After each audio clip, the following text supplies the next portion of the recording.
హరిరామ జోగయ్య మరో లేఖ రాశారు. ఏపీలో 20% తక్కువ కాకుండా కాపు, బలిజ, తెలగ, ఒంటరి కులస్తులు ఉన్నారని తెలిపారు.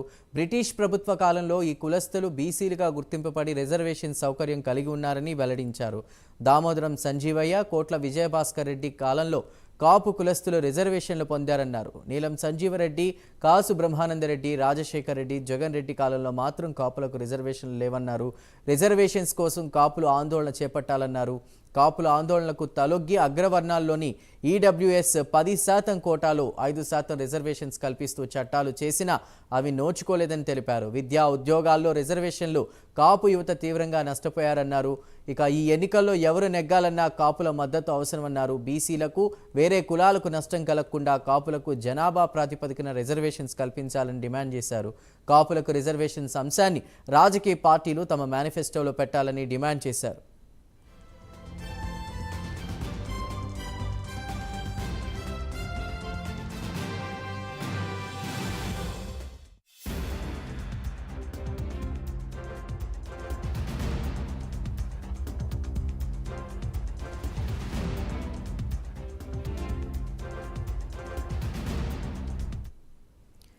కాపు రిజర్వేషన్స్ అంశానికి సంబంధించి కూడా హరిరామ జోగయ్య ఒక లేఖ రాశారు. దీనిపై పూర్తి డీటెయిల్స్ అందించడానికి మా ప్రతినిధి రాంబాబు సిద్ధంగా ఉన్నారు. రాంబాబు, విద్యా ఉద్యోగ అవకాశాల్లో రిజర్వేషన్స్ లేక కాపు యువత చాలా కోల్పోయారంటూ కూడా జోగయ్య ఒక లేఖ రాశారు.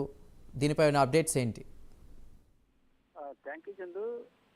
కాపు బలిజ సంక్షేమ సేన అధ్యక్షుడు, మాజీ మంత్రి, సీనియర్ రాజకీయ నేత చేగుండి హరిరామ జోగయ్య ఈరోజు ఒక ప్రకటన అయితే రిలీజ్ చేసిన జరిగింది లేఖ రూపంలో.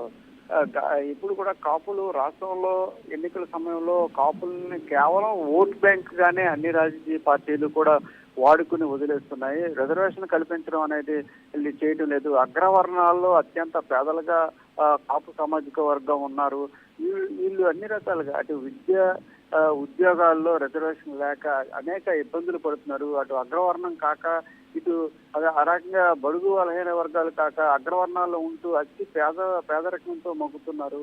ఈ నేపథ్యంలో బ్రిటిష్ కాలంలోనే బ్రిటిష్ వాళ్లే ఈ కమ్యూనిటీని గుర్తించి ప్రత్యేకంగా రిజర్వేషన్ కాపులకు కల్పించిన పరిస్థితి ఉంది.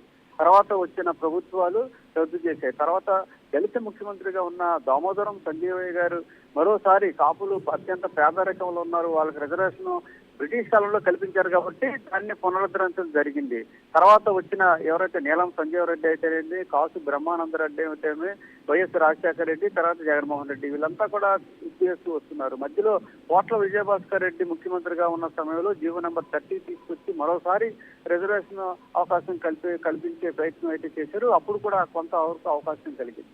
తర్వాత వచ్చిన ముఖ్యమంత్రులు కానీ, అంతకుముందు ముఖ్యమంత్రులు కానీ ఎవరైతే నేను పేర్కొన్న నీలం సంజీవ్ రెడ్డి, అదే కాసు బ్రహ్మానంద రెడ్డి, వైఎస్ రాజశేఖర రెడ్డి, తర్వాత జగన్మోహన్ రెడ్డి, వీళ్ళంతా కూడా కాపు రిజర్వేషన్ తొలగించి కాపులకు అన్యాయం చేశారంటూ కూడా తీవ్రస్థాయిలో మండిపడ్డారు. అనేక లేఖలు ఇప్పటికే రాయడం జరిగింది.